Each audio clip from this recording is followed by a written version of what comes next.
Kang.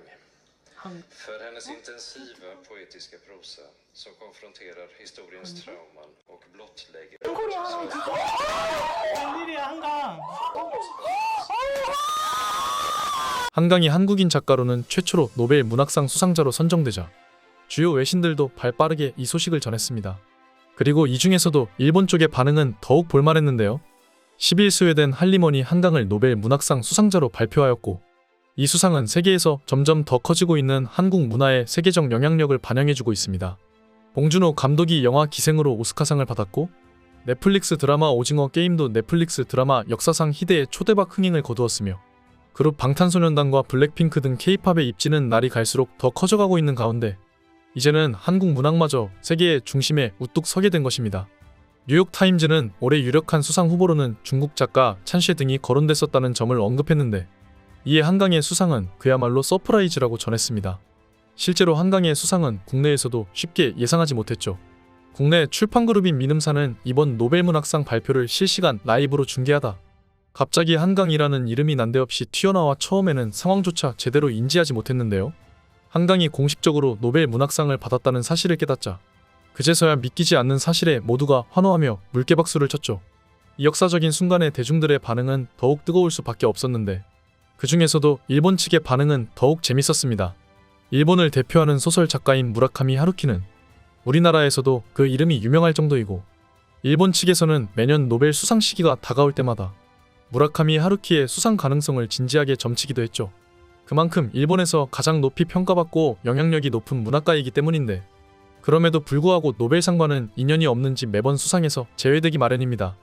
일본도 노벨 문학상을 받은 인물은 셋이나 있지만 전부 20세기 사람이고, 문학의 나라라는 자부심에 비해 21세기에는 수상자를 단 한 명도 배출하지 못해 자존심이 상하고 있었는데, 유력한 후보 중 하나였던 무라카미 하루키 대신 한국의 한강이 이 상을 타가자 절반은 무라카미 하루키를 향한 조롱, 또 나머지 절반은 한국을 향한 시기와 질투를 보내고 있습니다.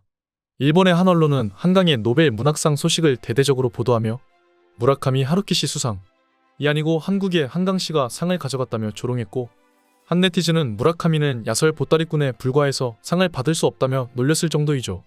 한강이 노벨 문학상을 가져가자 일본 현지에서는 난생 처음 보는 광경을 볼 수 있게 되었는데, 도쿄 신주쿠 서점의 노벨 문학상 매대에서 올해의 예상 수상 작가들이 치워지고 급거 한강 작품으로 채워지고 있었고, 이를 본 한 네티즌은 내가 태어나서 도쿄에서 이런 광경을 목격하게 될 줄은 몰랐다며 라고 놀라움을 전하기까지 했습니다.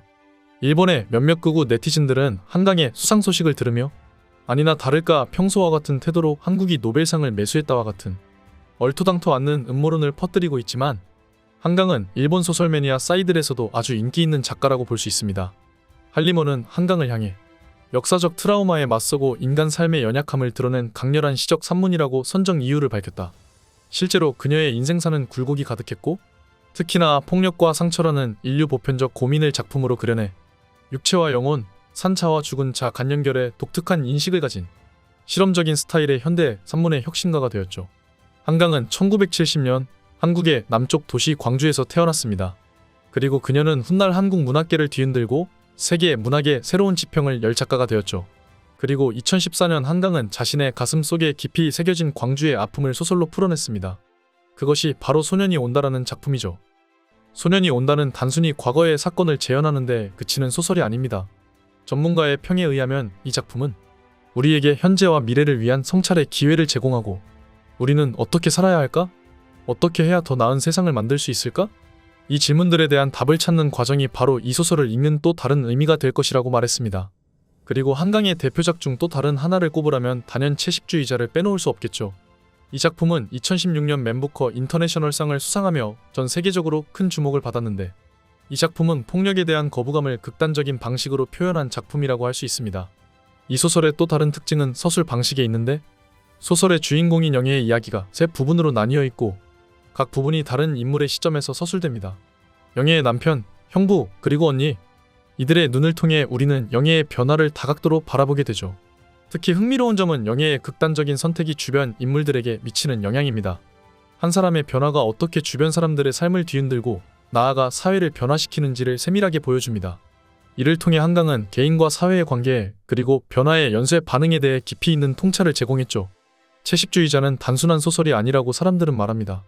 이 작품은 인간의 본성, 사회의 폭력성, 개인의 자유와 선택에 대한 철학적 탐구라고 할 수 있죠. 한강은 이 작품을 통해 진정한 자유란 무엇인가? 우리는 어떻게 살아야 하는가? 와 같은 질문을 던졌습니다. 이처럼 뛰어난 필력으로 이미 국내 소설계를 뒤집어버린 한강이지만 그녀의 작품이 세계적으로 주목받게 된 이유에는 번역가의 노력이 굉장히 컸습니다. 특히나 영어 번역가 데보라 스미스의 역할이 정말 컸다고 하는데요. 그녀는 한국어를 독학으로 배웠다고 하는데 한강의 작품을 영어로 번역하면서 원작의 분위기와 정서를 정말 잘 살려냈다는 평가를 받았습니다. 특히 채식주의자의 번역으로 작가 한강은 물론 번역가인 스미스는 큰 주목을 받았죠.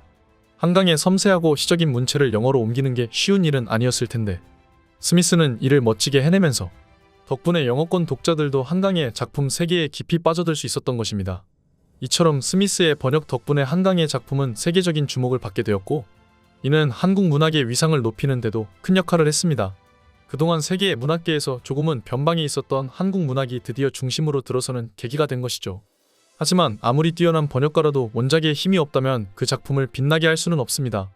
결국 한강의 작품이 세계적으로 인정받은 것은 그녀의 문학적 재능과 깊이 있는 통찰력 덕분이라고 할 수 있는데요. 한강의 창작 과정은 결코 순탄치 않았다고 합니다.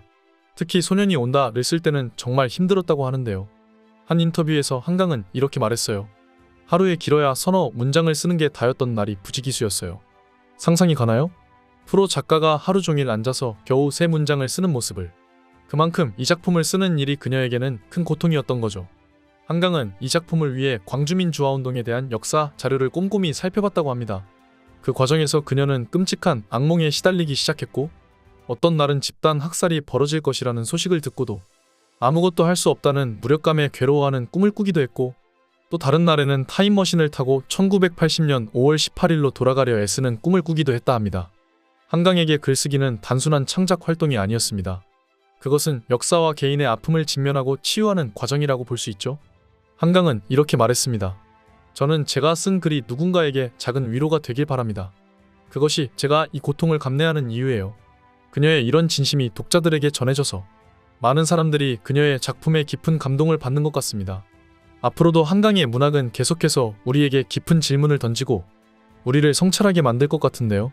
그녀의 작품을 통해 우리는 자신과 세상, 그리고 역사에 대해 더 깊이 이해하게 될 것이죠. 한강의 문학은 그렇게 우리의 삶에 스며들어 우리를 변화시키고 있습니다. 노벨 문학상 수상으로 문학계에서 그 입지가 더욱 커진 한강은 앞으로도 작품을 통해 전 세계인들에게 큰 영향력을 행사할 테죠. 조용하지만 강력하게, 섬세하지만 단단하게 말입니다. 앞으로 그녀가 또 어떤 이야기로 우리를 찾아올지 정말 기대됩니다. 끝까지 영상 봐주셔서 감사드립니다. 구독과 좋아요는 영상 제작자를 춤추게 합니다. 감사합니다.